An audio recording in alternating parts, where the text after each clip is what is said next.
Okay, so let's just jump right in. We are headed way, way north today for this deep dive. We're looking at one of the world's truly massive, yet somehow often overlooked landmasses, Victoria Island. The moment you actually grasp the sheer scale of this place, it just completely resets your idea of what a remote island can even be. It absolutely does. I mean, this isn't just a big island. We're talking about the eighth largest island in the entire world. For context, Victoria Island is Canada's second largest island, and it covers an enormous 217,291 square kilometers. And here's where that context really hits you, to give you a mental picture of that size. Victoria Island is significantly larger than the entire landmass of Great Britain. Right, which is only about 209,000 square kilometers. Exactly. So imagine fitting all of England, Scotland, and Wales inside one single Canadian Arctic island. That is it's immense. Yeah, and this colossal landmass, it doesn't even have a single administrative identity. It's sort of a geographical split personality. It actually straddles the boundary between the Northwest Territories, where the western third is in the Nunavut region, and Nunavut, where the bigger eastern part is in the Kitikmeot region. So our mission today is to cut through all of that and deliver the essential details about this gigantic Arctic landmass specifically for you. We'll get into everything from its curious and, frankly, bizarre geography to its unique ecological role and, well, the heavy international politics that surround it. We want to make sure you're well informed about a place most people couldn't even point to on a map. We'll explore the history of the people who call it home, the explorers who struggled just to map its edges. And you mentioned something bizarre. Oh yeah. If you want one fact that just defies logic right now, the complexity of Victoria Island's coastline and its internal lakes results in a geographic feature that is the world's largest island within an island within an island. Whoa. We will definitely break down that dizzying puzzle when we get to the geography section. Okay, that's the kind of Russian doll geography that just melts my brain. But before we get lost in all those map layers, let's start with identity. The history, the people, and how such a vast territory got its European name in the first place. Well, the naming is pretty typical of that 19th century British influence in the Arctic. The island is named after Queen Victoria, who was, the Canadian sovereign from 1867 to 1901. And that's why you see other related names. Exactly. It's why you see major features across the island, like the huge Prince Albert Peninsula, named after her consort. That historical colonial overlay is important, for sure, but we have to talk about its indigenous identity. It's far older, and it continues today. What is its name to the people who truly belong there? Absolutely. The Inuit-Acton name for the island is Kitlanek, and the local Inuit population who trace their habitation back thousands of years, they're known as the Kitlinermiit. Kitlinermiit. Yeah.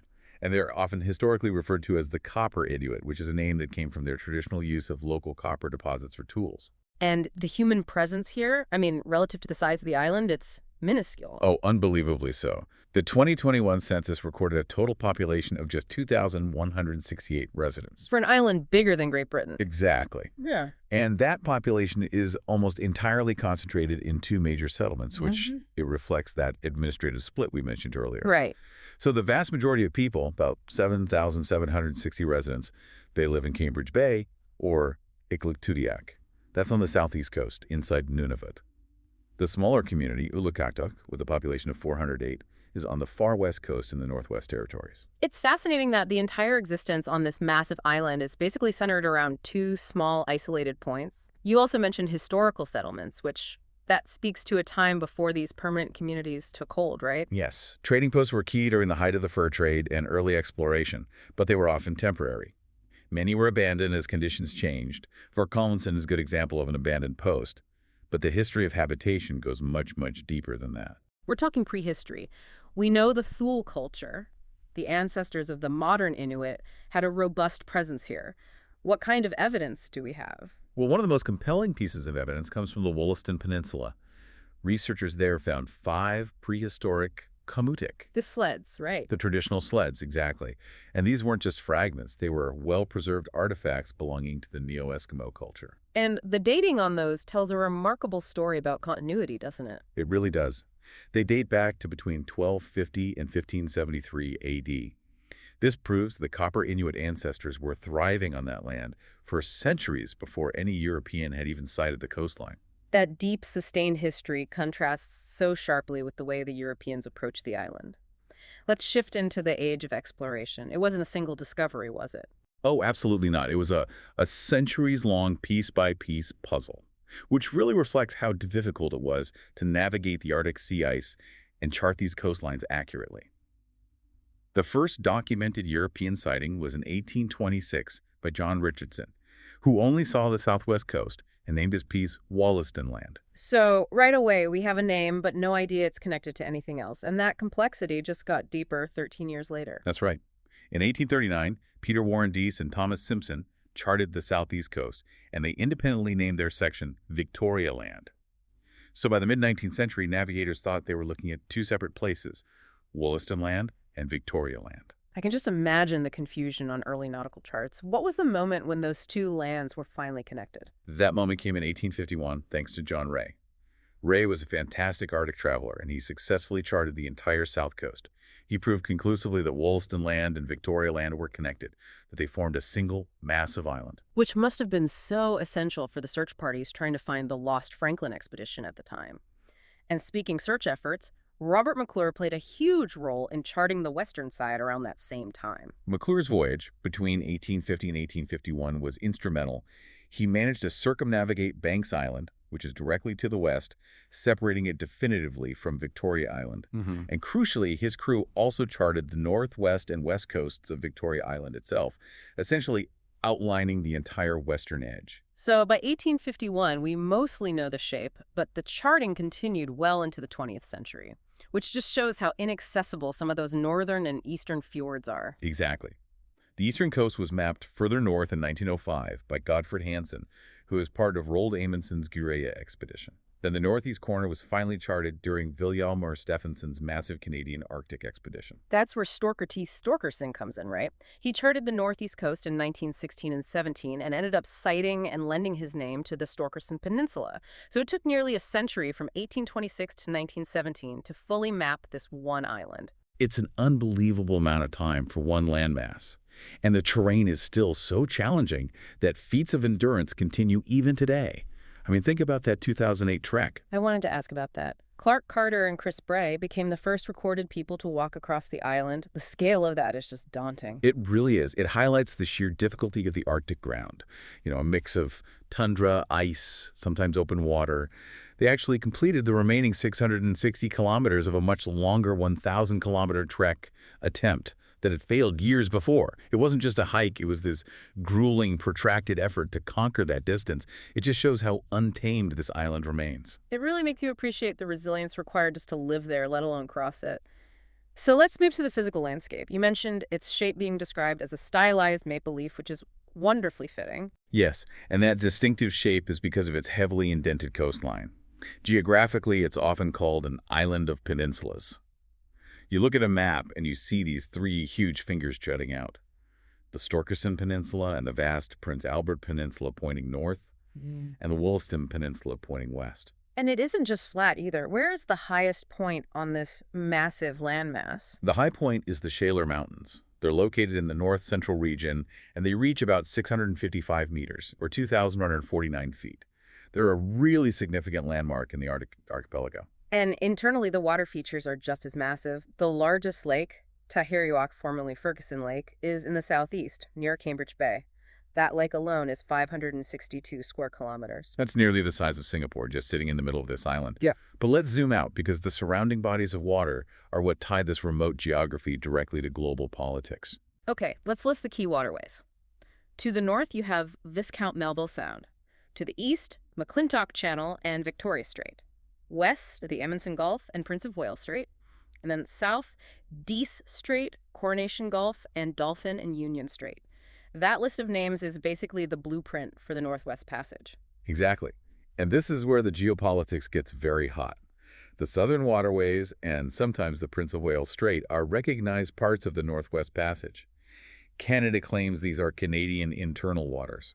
When Canada says internal waters, what does that practically mean? It means they assert full and complete sovereignty over those channels, just like they would over a lake or a river completely inside their territory.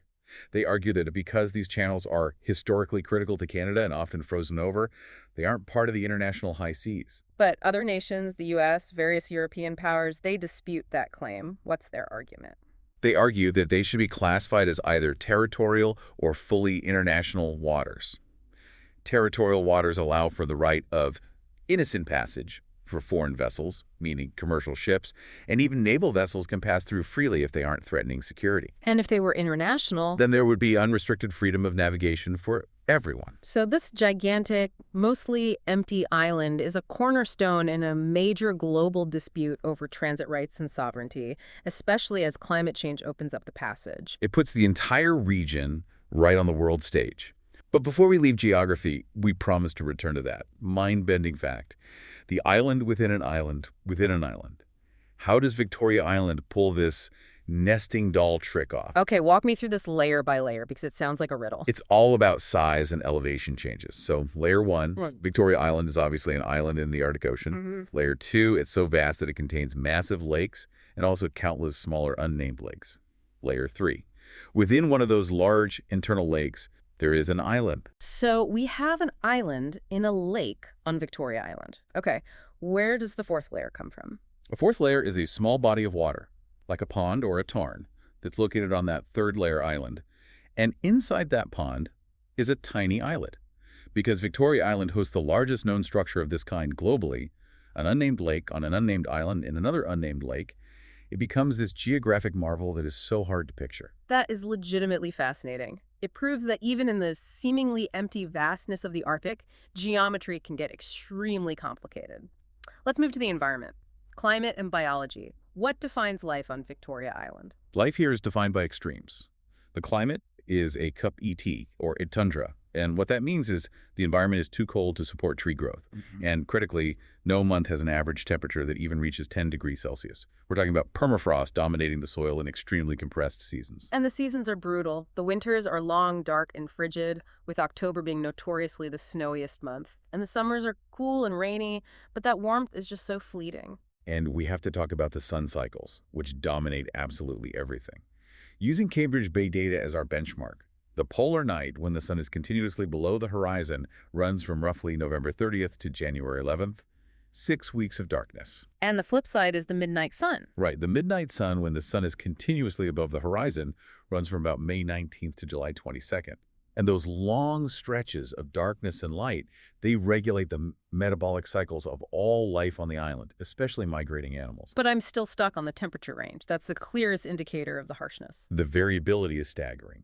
The record high registered in Cambridge Bay is a very warm 28.9 degrees Celsius. That's at 84 Fahrenheit, which is truly anomalous. But then you contrast that with the record low, which plunges to minus 52.8 Celsius, or minus 63 Fahrenheit. That vast swing shows the incredible adaptive pressure on the local wildlife. What's the most iconic example of fauna adapted to this? That would have to be the Dolphin-Union caribou herd, locally known as island caribou. Yeah. This herd is endemic to Canada, and they have this rare migratory behavior that makes them particularly vulnerable to climate change. And that rare behavior is the sea ice crossing, correct? Precisely. They migrate from their summer grazing grounds on Victoria Island to their winter grazing on the mainland by crossing the Dolphin-Union Strait, specifically using the sea ice as a bridge.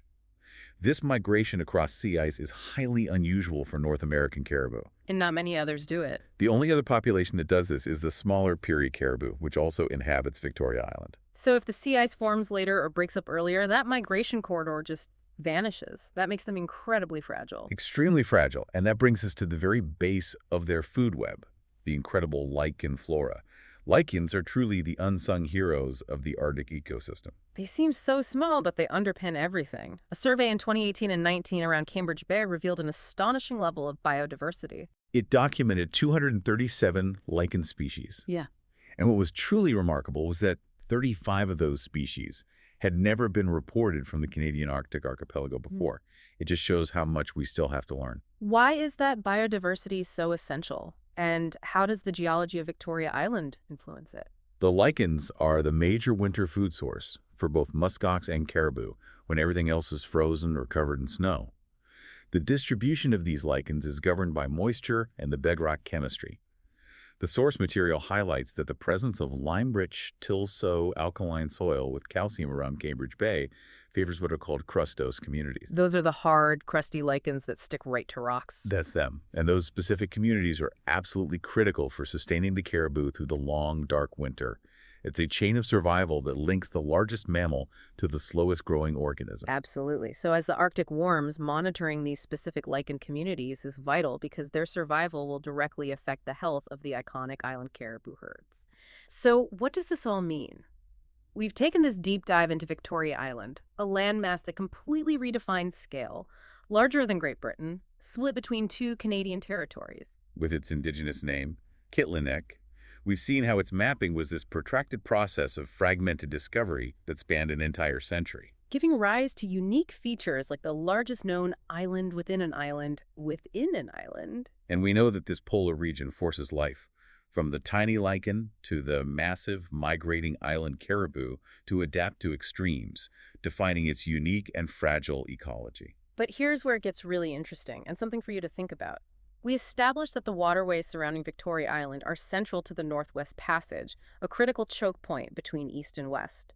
Given the massive historical effort it took merely to map this island, and given that the waters are warming and becoming more navigable, how should Canada balance its deeply rooted claim of these channels as internal waters with the growing global economic and security pressure from nations who demand innocent passage through this newly thawed route? The legacy of exploration has transformed into a future of strategic geopolitics. Victoria Island isn't just a physical giant. It's an indispensable strategic piece on the global chessboard today.